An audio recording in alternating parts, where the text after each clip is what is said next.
ეს არის 1000 ვატიანი დრონის ძრავა. მისი წონა მხოლოდ 40 გრამია, ხოლო ეს არის 1000 ვატიანი ელექტროველოსიპედის ძრავა. მისი წონა 6 კილოგრამია. მაგრამ შესაძლებელია თუ არა ელექტროველოსიპედის მართვა ასეთი პატარა ძრავით. ეხლა, როცა ვამბობ, რომ ორივე ეს არის 1000 ვატიანი ძრავები, ვსარგებლობ იმ მონაცემებით, რაც ძრავების მწარმოებლებმა მოგვაწოდეს. ასე რომ, უფრო ზუსტად რომ ვთქვათ, დრონის ძრავა შეფასებულია 928 ვატზე, ხოლო ელექტროველოსიპედის ძრავა ალბათ უახლოეს კილოვატამდეა დამგვალებული. მაგრამ სპეციფიკაციაში მხოლოდ სიმძლავრე არ არის მთავარი. მაგალითად, ამ ტრაქტორს იგივე ცხენის ძალა აქვს, რაც Nissan GT-R-ს, მაგრამ Nissan-ის მაქსიმალური სიჩქარეა 195 მილი/საათში, ხოლო ტრაქტორი ძლივს აღწევს 25-ს. და ეს ძალიან გავს იმ ძავებს, რომლებსაც ვადარებთ. ელველოსიპედს მაქსიმალური სიჩქარე აქვს 28 მილი/საათში და ბორბლის დიამეტრი 26 დუიმია. ეს ნიშნავს, რომ მაქსიმალურ სიჩქარეზე ელველოსიპედის ძრავი ბრუნავს დაახლოებით 360 ჯერ წუთში, ხოლო დრონის ძრავს შეუძლია მიაღწიოს თითქმის 30000 ბრუნს წუთში. ეს გარკვეულ პრობლემას ქმნის, რადგან თუ 26 დუიმიან ველოსიპედის ბორბალს 30000 ბრუნზე დავატრიალებთ წუთში, ველოსიპედი უფრო სწრაფად წავა, ვიდრე SR-67 Blackbird-ი. ამიტომ საჭიროა ცოტა დავაქვეითოთ გადაცემა, რომ ბორბალი უფრო მისაღებ სიჩქარეზე დატრიალდეს. 11 მილიან ველოსიპედის ვარსკვლავს დაახლოებით 5 სანტიმეტრი დიამეტრი აქვს. და რომ მივიღოთ დაახლოებით 80-დან 1-ზე გადაცემის თანაფარდობა, რაც დაახლოებით გვჭირდება. რომ გადავიყვანოთ 30000 ბრუნვა წუთში 360 ბრუნვამდე, ეს ნიშნავს, რომ უკანა ვარსკვლავს დაახლოებით 4 მეტრი დიამეტრი უნდა ჰქონდეს, რაც აშკარად შეუძლებელია. მაგრამ ამის ნაცვლად შეგვიძლია გამოვიყენოთ საათხლებისა და შქივების სერია, რომ ძრავის მხარეს ბრუნვები შევამციროთ, სანამ ჯაჯოს მივამაგრებთ. ამ კონკრეტული გამოყენებისთვის მე გამოვიყენებ 4-დან 1-ზე შქივის თანაფარდობას პირდაპირ ძრავიდან და შემდეგ კიდევ 4-დან 1-ზე თანაფარდობას გამოსასვლელ ღერძზე. ეს ნიშნავს, რომ გამოსასვლელი ვარსკვლავი დაატრიალებს ოდნავ ნაკლებ, ვიდრე 2000 ბრუნს წუთში და რადგან ჩემი წინა სუპერკაპასიტორის ველოსიპედის პროექტსაც დიდი უკანა ვარსკვლავი სჭირდებოდა, როდესაც შქივებთან ერთად გამოვიტანეთ, საბოლოო ბორბლის ბრუნი წუთში დაახლოებით 360 უნდა შეადგენდეს, რაც იდეალურად შეესაბამება ელექტროველოსიპედს. შემდეგი ნაბიჯია ძრავისა და შქივების სამაგრი ფირფიტის დამზადება, რომელიც ალუმინისგან ამოვჯერით ჩემს CNC როუტერზე. ამის შემდეგ შეგვიძლია ეს სამაგრი ველოსიპედის ჩარჩოზე დავამაგროთ 2-3 D ბეჭდვით დამზადებული სამაგრის გამოყენებით და შემდეგ უკვე შეგვიძლია კომპონენტების მონტაჟი დავიწყოთ. ვიწყებთ გამომავალი შქივით, რომელსაც რამდენიმე ჭანჭიკის გამოყენებით ვუმაგრე ვარსკვლავი. შემდეგ ეს შეიძლება მივამაგროთ მთავარ სამაგზე მხრის ჭანჭიკის გამოყენებით, რომელიც ფაქტობრივად არის ზუსტი ღერძის ჭანჭიკი, რომელზეც საკისრები დატრიალდება. შემდეგ შემიძლია დავაყენო ველოსიპედის ჯაჭვი და მოუჭიმო იგი შესაბამისად სამაგრის ჩარჩოზე გასრიალებით. ასე რომ, როდესაც კამარი დატენებულია, ცენტრალური შქივი შეიძლება მიამაგროთ ძალიან მსგავსი გზით და მისი დაჭიმა შესაძლებელია ამ ღრიჭოში პატარა დამჭერი ბორბლის გამოყენები ოფენებით. და ბოლოს შეგვიძლია დავამაგროთ დრონის ძრავა და ვნახოთ, რამდენად კარგად ტრიალებს იგი. როგორ გამოიყურება ეს? როდესაც აპარატურა მზად არის, დროა დავამაგროთ ელექტრონიკა, რომელიც ძრავს ამუშავებს, ასევე პატარა Arduino-ს დაფა. ანალოგური გაზის სიგნალის ციფრულ სიგნალად გარდაქმნისთვის, რომელსაც დრონის ძრავის კონტროლერი აღიქვამს. სრულყოფილია ძმაო, ნახე რა კარგადაა გაყვანილობა გაკეთებული. აი დავიწყეთ.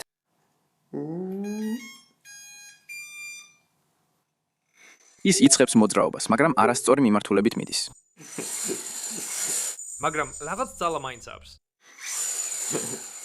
მაგრამ რაღაც ძალა მაინც აქვს, უგრძნო ბორბალს, შიგნით ბრუნვის მომენტიც არის. პირველი ტესტი.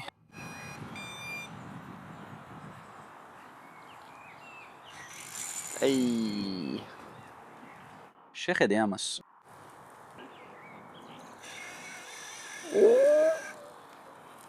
უბრალოდ ქნესის. ძვირფასო. ჯაჭვი იწრება. მოიხედე რა, სასაცილოა რა, პატარა ძრავია. მაშ, პატარავ. არა.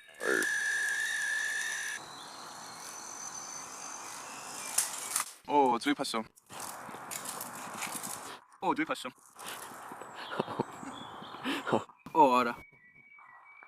ის ძრავი საშინლად ადოხდება. მისი სუნი მესმის. სასიამოვნოდ არ სუნთქავს. მგონი ცოტა უფრო დიდი ძრავი გჭირდება.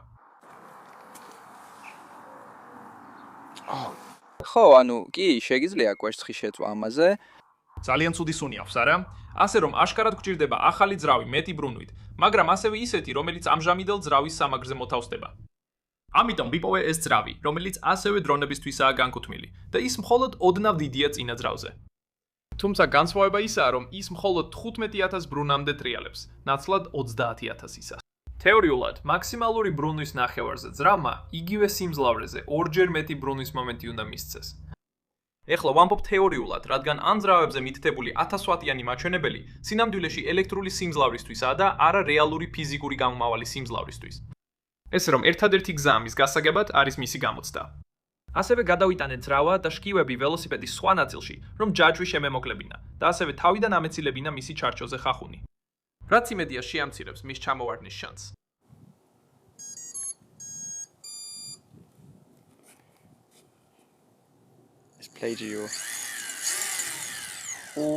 ფიქრობ, ეხლა საკმაოდ მეტი ძალა, მოდი ვნახოთ როგორ იმუშავებს ეს.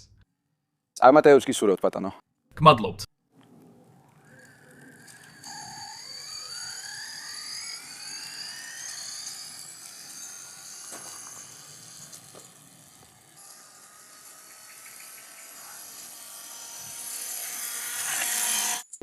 გააგრძელეთ ასე.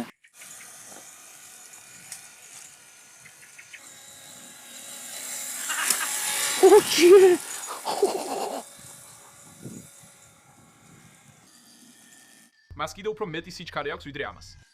მართლა? ეს ჯერ კიდევ სრული სიჩქარე არ არის, მაგრამ პრობლემა ჯაჭვია. უნდა მოუჭირო ჯაჭვი. მოდით შევხედოთ. ის მართლა ძალიან მოდუნებულია, რადგან ჯაჭვი ძალიან მოდუნებულია.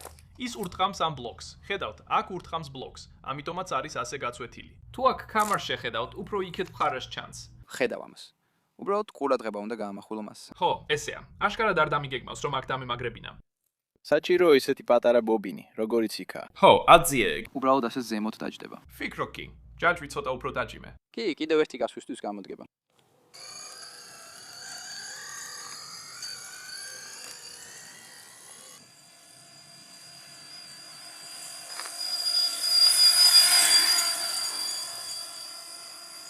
Guys. ეს მაქსიმალური სიჩქარე იყო. ეს იყო სწრაფად გამოიყურებოდა. ესეც იყო. ჩემი საათი აჩვენებდა ოდნავ მეტს ვიდრე 20 მილისაათში. მართლა, ეს საკმაოდ კარგია. ეს მართლაც კარგია, ესეთი პაწაწინა ძრავისთვისაც კი. გინდა სცადო? შეიძლება. თბილია? თბილია? ხო, იძლევს ვიჯერ. დაახლოებით 40 ან 50 გრადუსზე ვართ. ან სადღაც 50 გრადუსია. კი, ანუ ეს მაინც უსაფრთხო ტემპერატურაა ძრავისთვის. გინდა სცადო? კარგი. როგორ დავიძრათ? შეგიძლია ძრავა გამოიყენო. უნდა დააბრუნო ფედლები. უბრალოდ ცოტა გააკეთე. ეს სიგიჟეა.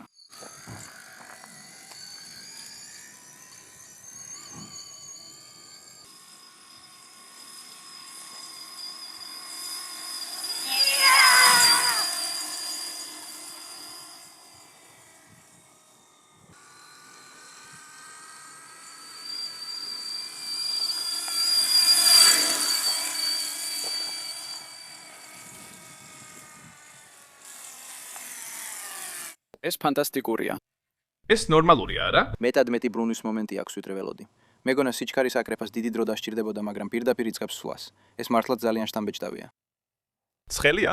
კი, ეს ნამდვილად თბილია. მართლა ცხელია? საკმაოდ თბილია. ნუ აიღებ ისე როგორც მე ავიღებ. ხო, აბა, ოდესმე იგი დიდი დრონით მომუშავე ელექტროველოსიპედს? შეიძლება.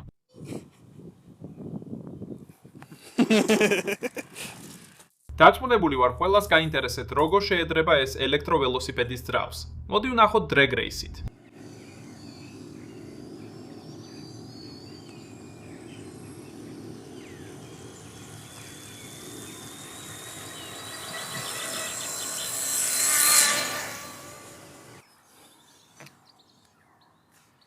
ეს მართლა ძალიან ცხელია. მოიცა, გონი სპირალები დავაძნე. ხო, ეს იმ ძრავის აბსოლუტური ზვარია და მჰაბძრავი.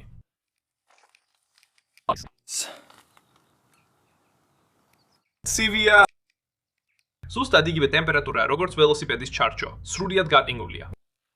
ასე რომ, კითხვაზე პასუხი არის: დიახ, შეგიძლიათ ელექტროველოსიპედი პატარა დრონის ძრავით ამუშაოთ, მაგრამ გირჩევდით ამას? ალბათ არა. მადლობა ყურებისთვის.